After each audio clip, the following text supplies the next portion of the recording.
You ever hear a band and immediately think, this band should have way more listeners? This is the first video in a series where I'll feature 5 bands within one genre that, in my opinion, deserve more listeners. Up first is melodic hardcore. Now, I started with this because it's undoubtedly one of my favorite genres, and apparently, not a trend, Mom, I told you.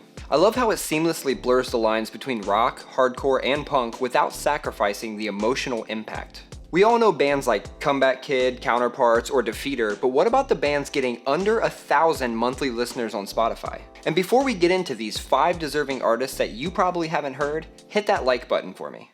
First on the list is Crafter.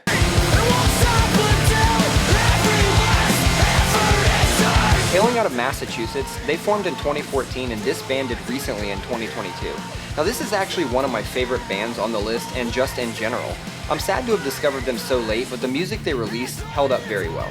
Some of the members formed a new band called Across the River. Second on the list is another Massachusetts band, Funeral Attire.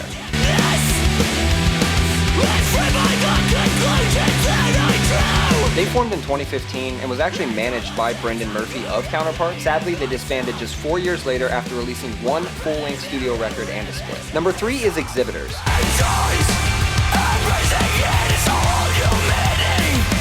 Our first international band on the list, coming out of Singapore. They were active from 2012 to 2019, making a name for themselves, playing multiple festivals and opening for heavy hitters such as 100th, Counterparts, and Straight from the Path. Number 4 is a UK-based band called Number Them.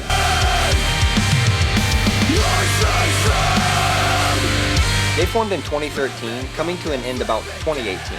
And during that time, they released one full-length record in 2017 called Burden and 2 music videos through the Dreambound YouTube channel, each gathering over 30,000 views. Number 5 on the list is Winterfold.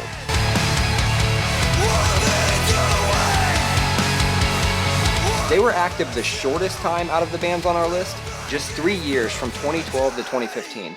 In that time, they did release a couple of singles via Bandcamp, a 4-song split, a Death Cab cover, all before releasing a 7-track record called Despondency in 2015. Now, you can find links to all the bands featured below, and I'd love to hear your thoughts on other bands that should make a similar list. If you made it this far and want to see more content like this, please hit that subscribe button, and I'll catch you next time.